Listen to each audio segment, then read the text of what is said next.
Hey, thanks for joining me.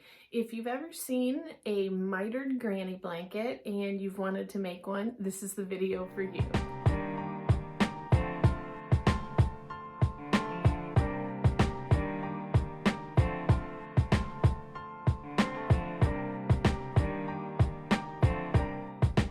I'm going to tell you a little bit where I found my inspiration for this blanket, the size of it, the yarn I used, and I will walk you through somewhat the beginning steps of how to make this blanket. But you can customize it any way you want for however you want it to look. So it's a great project really for anybody, and you only need basic skills. So like I said, I'll walk you through the beginning part, and the options are unlimited from then. So let's check it out.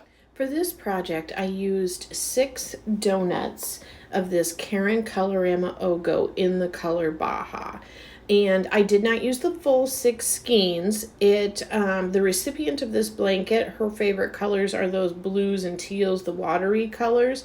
So I wanted it to make sure it ended on those. It began and ended on those. So I cut it a little bit short, and my blanket dimensions are 47 inches tall and 45 inches across, which is just because it isn't a true granny square.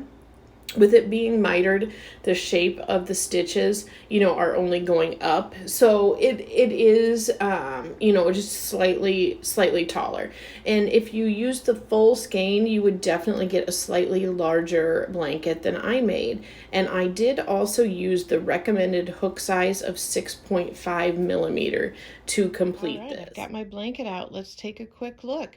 For detailed instructions, go to Hooked by Robin's video. I believe it's titled How to Crochet a Mitered Granny, and she will give you all the details. But I absolutely love how this turned out. So I'm going to bring you down here to our original portion of this granny square. Right here was my magic ring.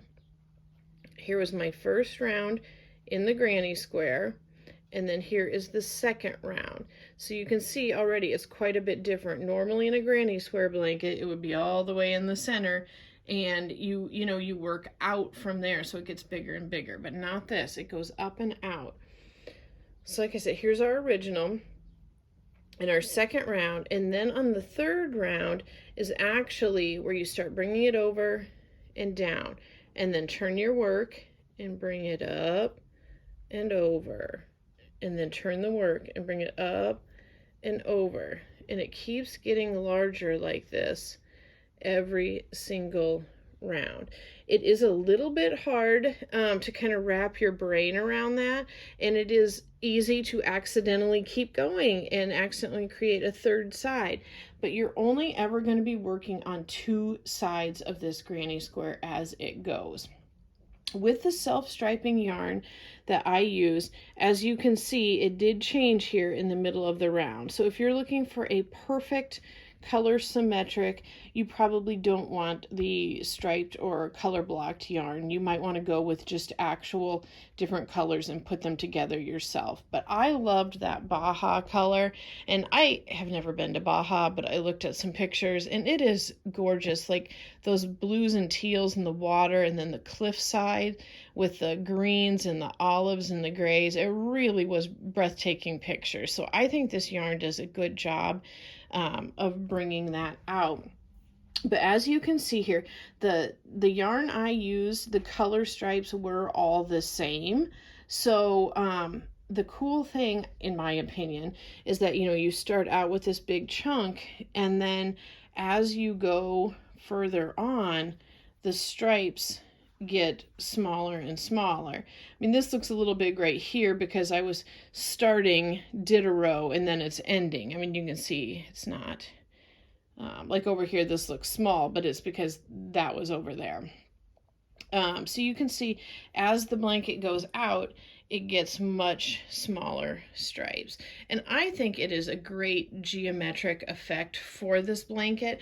I liked pairing this particular yarn with this type of pattern. I think it worked out great. If you do have questions about it, let me know in the comments and I will do my best to answer those. I didn't want to do a full tutorial because, like I said, the Hooked by Robin already has a really great one that you can just check out from there.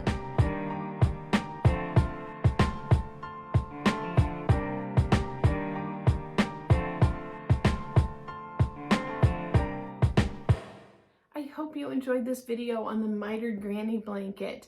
I love talking yarn with you, and if that is your thing where you talk about yarn, crochet, yarn hauls, yarn shopping, anything yarn related, I would love it if you would subscribe. Thanks for talking yarn with me today.